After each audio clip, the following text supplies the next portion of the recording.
जनक Herodotus. इतिहास के जनक Herodotus. इतिहास के जनक हेरोडोटस। भारतीय पुरातत्व के जनक एलेक्जेंडर कनिंघम भारतीय पुरातत्व के जनक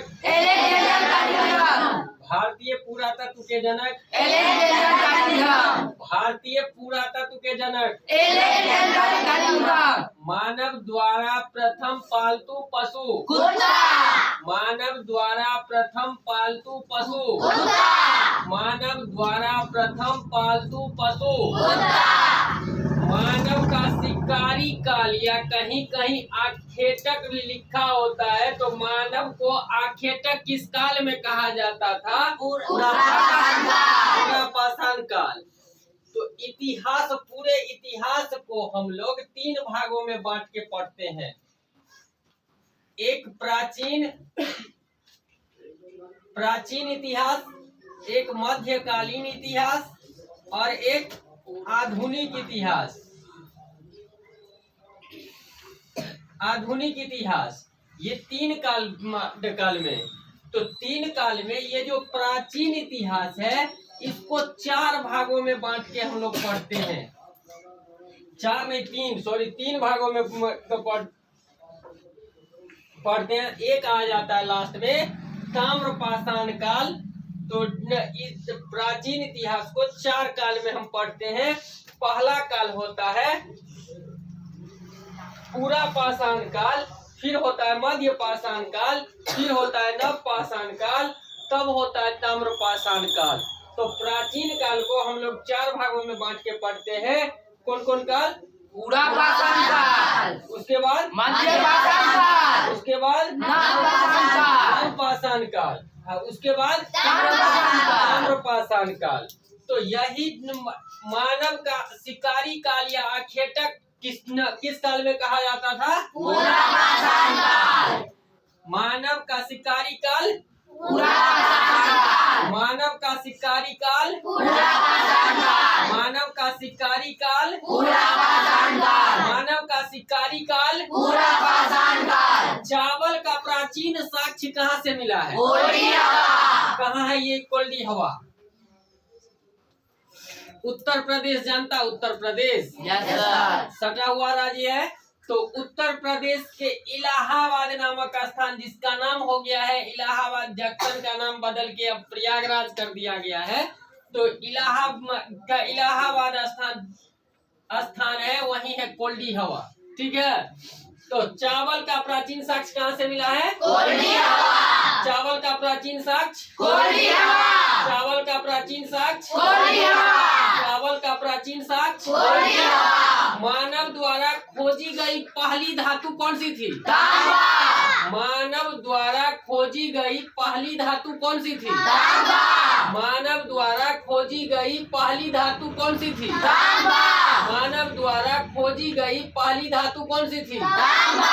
मानव द्वारा खोजी गई पहली धातु कौन सी थी? तांबा। मानव द्वारा खोजी गई पहली धातु कौन सी थी? तांबा। गेहूं का प्राचीन साक्ष्य कहाँ से मिला है? मेहरगढ़। ये मेहरगढ़ कहाँ है? पाकिस्तान। पाकिस्तान। Very good. मेहरगढ़ कहाँ है? पाकिस्तान। गेहूं का प्राचीन साक्ष्य कहाँ से मिला है? मेहरगढ़। गेहूं का प्राचीन साक्ष्य मेहरगढ़। गेहूं का प्राचीन साक्ष्य मेहरगढ़। गेहूं का प्राचीन साक्ष्य मेहरगढ़। गेहूं का प्राचीन साक्ष्य मेहरगढ़। आग का आविष्कार पुरापाषाण काल। आग का आविष्कार पुरापाषाण काल। आग का आविष्कार पुरापाषाण काल। आग का आविष्कार पुरापाषाण काल। अब पूरा पाषाण काल फिर से हम पढ़ेंगे। तो इतिहास को 3 भागों में बांट के हम यहाँ बताए, प्राचीन, मध्य और आधुनिक। लेकिन इतिहास को 3 खंडों में जरूर बांटा गया है। पहला खंड है प्राग ऐतिहासिक काल, अगले क्लास में हम लिखवा देंगे प्राग ऐतिहासिक काल, फिर है आदि ऐतिहासिक काल और फिर है ऐतिहासिक काल, जिसमें कुछ स्रोत सब मिला ना, उस जैसे पुरातत्व सब मिला ना, जैसे हड्डी सब का मिला, तो उस काल को प्राग ऐतिहासिक काल कहते हैं। और जिस काल में लिखा हुआ स्रोत सब तो मिला, लेकिन उसको पढ़ा किसी से नहीं हुआ, पढ़ा नहीं गया, तो उसको कहते हैं आदि ऐतिहासिक काल। जिसमें पढ़ा गया उस स्रोत को, जो स्रोत मिला उसको, लिपि सब मिला, उसको पढ़ा गया, तो उस काल को क्या कहते हैं? ऐतिहासिक काल।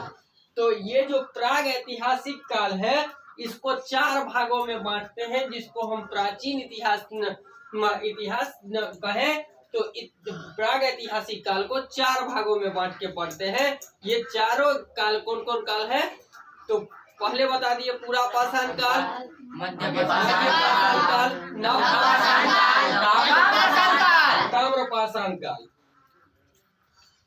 तो आग का आविष्कार कब हुआ? पूरा पाषाण काल। आग का आविष्कार पूरा पाषाण काल। पहिए का आविष्कार नव पाषाण काल। पहिए का आविष्कार नव पाषाण काल। पहिए का आविष्कार नव पाषाण काल। राष्ट्रीय मानव संग्रहालय कहाँ है? भोपाल। राष्ट्रीय मानव संग्रहालय कहाँ है? भोपाल। राष्ट्रीय मानव संग्रहालय कहाँ है? भोपाल। राष्ट्रीय मानव संग्रहालय कहाँ है? भोपाल। मानव द्वारा सर्वप्रथम प्रयुक्त अनाज जो।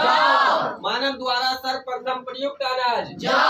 मानव द्वारा सर्वप्रथम प्रयुक्त अनाज जो। मानव द्वारा सर्वप्रथम प्रयुक्त अनाज।